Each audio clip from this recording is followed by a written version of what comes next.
Salutations à toi, âme curieuse. Si tu viens de cliquer sur cette vidéo qui n'en est pas vraiment une, c'est que le titre t'a suffi. Et si le titre t'a suffi pour venir m'écouter, il est fort probable que les prochaines vidéos t'intéresseront aussi.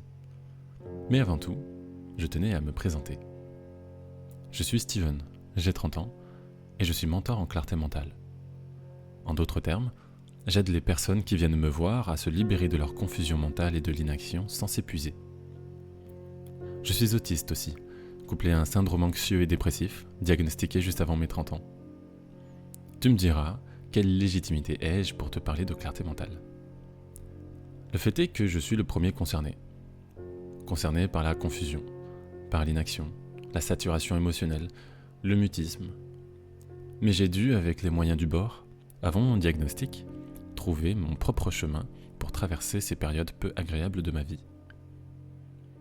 Aujourd'hui, j'en fais mon activité.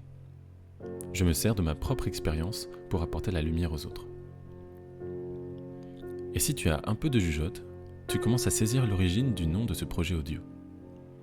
Cette série n'est que la suite logique de la mission que je me suis donnée, à savoir faire comprendre au plus grand nombre que la clarté mentale est la source de notre épanouissement personnel, professionnel et relationnel. Aujourd'hui, je commence donc cet épisode avec un sujet que j'ai retrouvé régulièrement dans le cadre de mon activité. Comment savoir si tu prends une bonne décision ? Cette question est une question que tu te poses machinalement, avant, pendant et même après la prise de décision. Mais ça, c'est dans l'un des cas les plus favorables. Dans le pire des cas, ce questionnement te fige et t'empêche même de faire un choix. Parce que faire un choix, c'est renoncer. Renoncer à une potentialité qui disparaîtra avec la prise de décision. C'est prendre le risque de passer à côté de quelque chose de plus grandiose, de plus agréable, de moins douloureux aussi, de moins destructeur. Faire un choix nous rend aussi automatiquement responsables des conséquences. Est-ce que tu es prêt, est-ce que tu es prête à assumer les conséquences de tes choix ? Pas seulement pour toi-même, mais aussi à la vue de tous. Finalement, prendre une décision est un acte qui demande du courage. Alors cela veut-il dire que les personnes qui ne parviennent pas à en prendre en manquent ? Pas vraiment. En fait, ces personnes, peut-être toi, sont dans un état de paralysie mentale quand il s'agit de prendre une décision. Et ça peut arriver à n'importe qui. Les sources sont multiples et peuvent être expliquées notamment par les neurosciences. Mais je n'approfondirai pas cet aspect, ce n'est pas le but de cet épisode. À la place, je vais t'accompagner dans l'exploration de ton esprit. À la fin de l'épisode, tu auras une meilleure compréhension de toi-même et de la façon dont tu prends une décision. Bon, tu t'en doutes avec le titre de cet épisode, mais je ne pense pas qu'il soit possible de savoir si une décision était bonne ou non de façon absolue. Et je vais te donner un premier exemple. Maxime se prépare pour un entretien d'embauche. C'est l'entretien pour le job de ses rêves. Mais pour cela, il doit choisir entre prendre le train ou sa voiture. Selon lui, le train est plus écologique.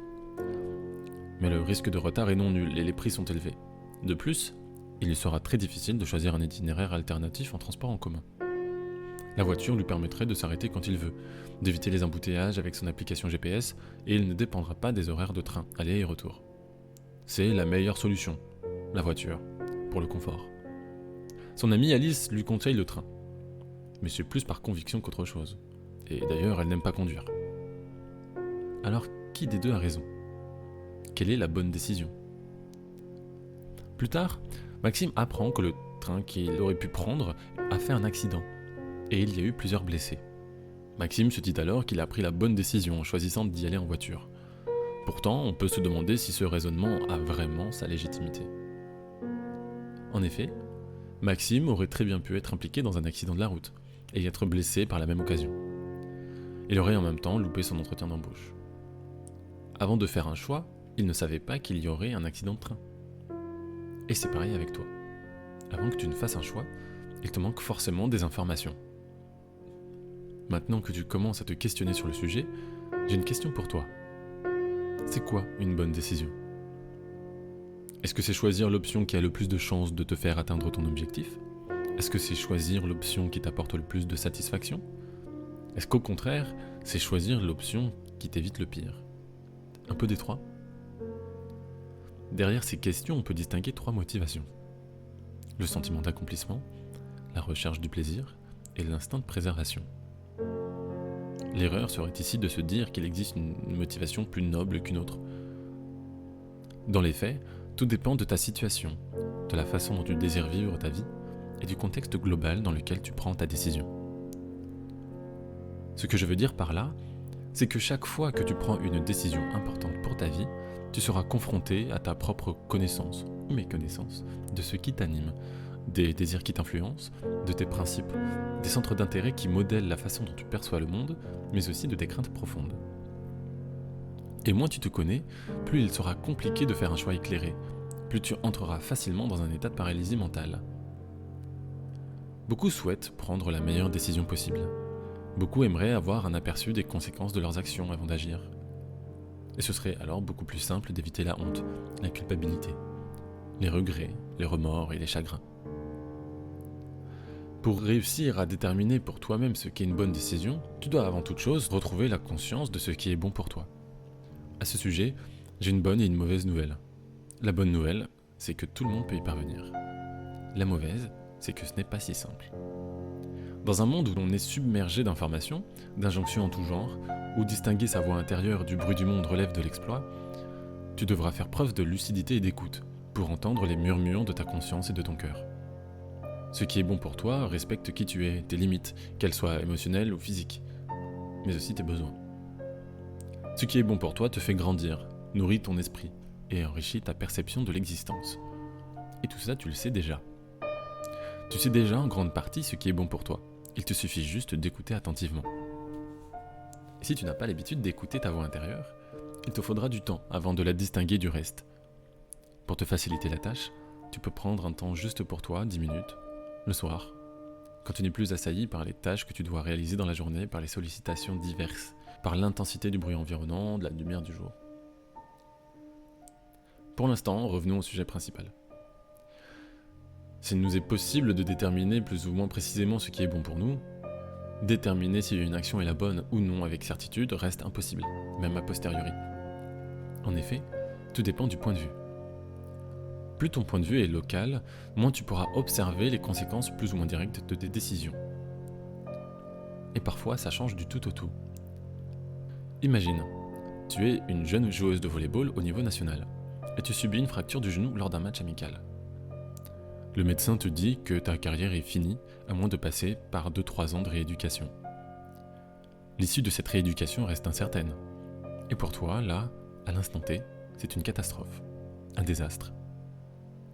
Mais tu as un choix à faire. Abandonner ton rêve de carrière professionnelle dans le volley-ball, ou bien prendre le risque de tout donner dans cette rééducation. Sur le moment, tu ne sais pas quelle solution t'apportera le plus de bénéfices sur le long terme. Si tu décides de persévérer, au bout des 2 ans, tu sauras si tes efforts auront payé ou non. Mais dans le cas contraire, tu vas te demander ce que tu serais devenu si tu avais persévéré. Alors imaginons maintenant que renoncer à ta carrière de joueuse pro t'avait permis de rencontrer la personne de ta vie, celle avec qui tu allais passer tes meilleures années. Tu ne l'aurais su qu'après coup, au fil des années. Ce qui était une catastrophe, une source de déception et de frustration, serait alors interprété comme un coup du destin, et tu te serais conforté dans l'idée que tu avais pris la bonne décision. Mais je te vois venir. On aurait pu dire exactement la même chose si le choix avait été de persévérer. Et la raison est simple. Nous prenons des décisions émotionnelles que l'on justifie après coup en rationalisant nos choix passés. Et si en réalité la bonne décision était un mythe?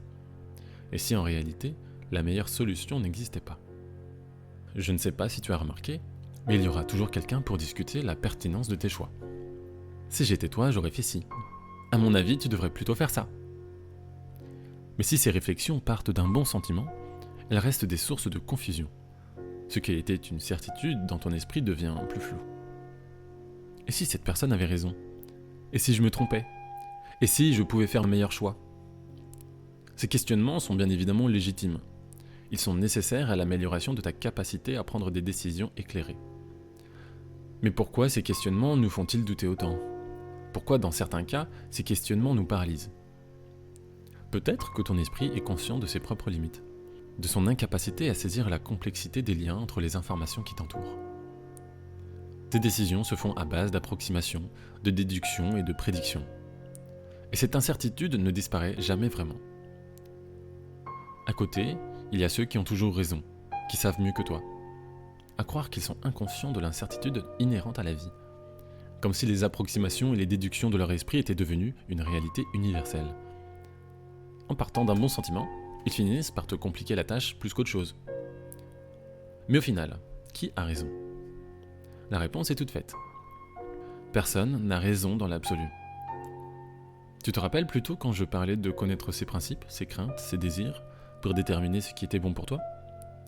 Bien, c'est ici que cette exploration de soi prend tout son sens. Tu n'as pas les mêmes principes que ton voisin. Tu n'as pas les mêmes craintes, les mêmes désirs. Et tu ne souhaites pas vivre un mode de vie similaire à lui. Pourtant, tu vas écouter ce qu'il te dit. N'est-ce pas absurde ?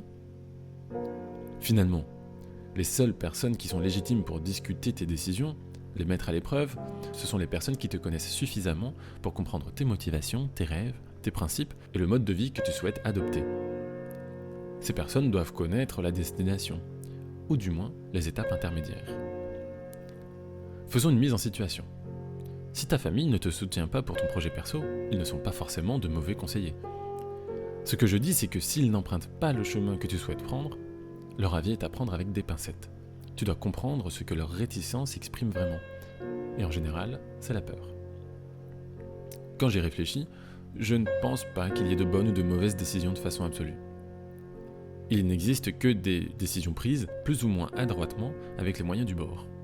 Car je ne pense pas que tu ferais exprès de prendre une décision qui ne satisfait pas au moins une des 3 motivations que j'ai citées plus tôt, à savoir le sentiment d'accomplissement, la recherche de plaisir et l'instinct de préservation.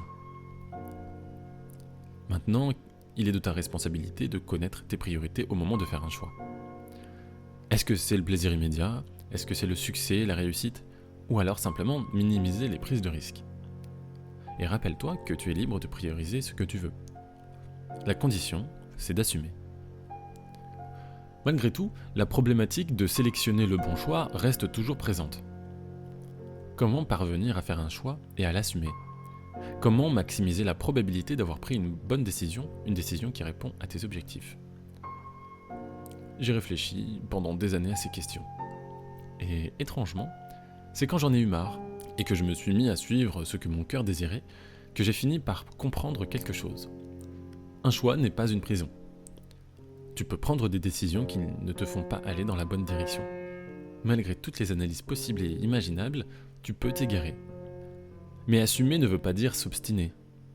Assumer la décision que l'on prend, c'est accepter premièrement que l'on ne va pas dans la bonne direction le cas échéant. C'est ensuite corriger la direction prise pour retrouver son chemin. Mais tout cela implique de prendre à nouveau une décision, d'assumer les conséquences, de potentiellement ajuster à nouveau. L'être humain est faillible par nature, et il apprend le plus par l'erreur. Parce que ça fait mal, ça laisse une cicatrice, physique, psychologique. Parce que notre cerveau est certes taillé pour favoriser la satisfaction des désirs, mais surtout pour la survie. Et ce qui fait mal est un danger. Alors, quand tu fais un choix, tu vas systématiquement t'exposer à l'erreur. Mais est-ce que l'erreur est à éviter absolument ? Dans quelle mesure ton aversion au risque dicte tes choix ? Pour prendre de bonnes décisions, de la même façon que tu dois comprendre ce qui est bon pour toi, tu dois aussi comprendre ce que sont des mauvais choix. Il faut vivre ces erreurs, les comprendre, pour mieux décider plus tard. Car plus tu évites de prendre des décisions, plus tu deviens étranger de ta propre vie. Plus tu subis les conséquences des décisions des autres. Et plus tu manqueras aussi d'assurance pour tes choix futurs. Et je ne pense pas que c'est ce que tu veux. En vérité, la prise de décision est un jeu. Un jeu qui comporte des risques, certes, mais aussi des récompenses. Et le but de ce jeu, ce n'est pas de rafler la mise à tous les coups. L'objectif, c'est de gagner quelque chose. Peu importe si c'est peu, si c'est beaucoup. Et peu importe si un coup tu gagnes, un coup tu perds, l'essentiel c'est que sur la durée, tu finisses par avoir une évolution positive. Et contrairement aux jeux de casino, les probabilités de gagner sont beaucoup plus élevées. La vie est un jeu grandeur nature, avec ses lois, ses règles et les conséquences qui vont avec. C'est un jeu dans lequel nous sommes forcés de jouer. Alors tant qu'à faire, autant apprendre les règles et même à sortir du cadre pour créer des règles qui te correspondent plus. Mais ça sera le sujet d'un autre épisode. Personne ne sait ce qu'il fait vraiment. Personne n'a compris les règles du jeu dans son intégralité. L'humanité entière se débrouille comme elle peut pour gagner au jeu de la vie. Et toi, peut-être que tu te mets une pression monstre à chacun de tes choix, alors que ton voisin est dans la même galère que toi. Je vais même rajouter quelque chose. Les qu'en dira-t-on, on les oublie. En fait, les personnes qui jugent sont les premières à fuir une réalité trop difficile à accepter. Cette réalité que nous partageons tous, celle de notre ignorance. Le jugement des autres n'est que le reflet d'une ignorance qu'ils ne parviennent pas à supporter. Ces personnes s'abritent dans l'illusion de la connaissance, dans un monde qui leur est propre, avec des règles plus triviales, plus faciles à respecter. Mais toi, tu peux faire autrement. Si tu as cliqué sur cette vidéo, si tu m'écoutes encore, c'est que tu es finalement déterminé à poursuivre ton exploration avec moi. Tu veux prendre de meilleures décisions sans te voiler la face, en te libérant de cette paralysie mentale qui t'empêche d'avancer parfois. Et l'une des choses que tu peux faire, tout de suite, c'est d'accepter ta posture d'explorateur, d'exploratrice. Car le jeu de la vie est avant tout une aventure. C'est une aventure sans limite. Et je t'avoue, je n'ai pas encore trouvé le tutoriel, mais ça rend la chose plus amusante. S'il n'y a pas de tutoriel, peut-être qu'il n'est pas nécessaire. Et s'il n'est pas nécessaire, alors les règles de base sont plus permissives qu'il n'y paraît. Et peut-être même que ce qui rend la vie plus compliquée, ce sont les humains eux-mêmes. Personnellement, je préfère explorer. Faire du hors-piste de temps en temps, sortir des sentiers battus, pour découvrir, pour ressentir le monde. Et on arrive bientôt à la fin de cet épisode. Alors je vais te donner mon astuce pour naviguer dans ce monde toujours plus bruyant et complexe.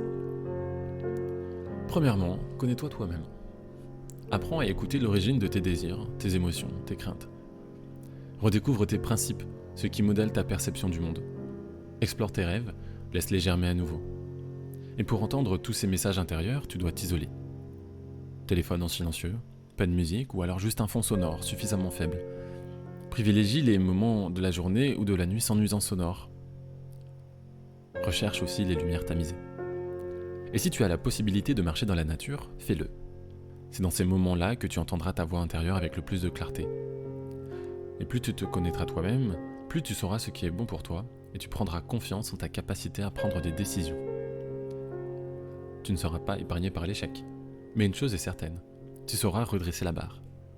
Parce que la bonne solution telle qu'on l'entend est un mythe. Une solution est bonne à partir du moment où tu es en mesure de l'assumer complètement, peu importe l'issue. Alors, fais ce premier pas. Prends cette décision. Ose aller dans la direction de tes rêves.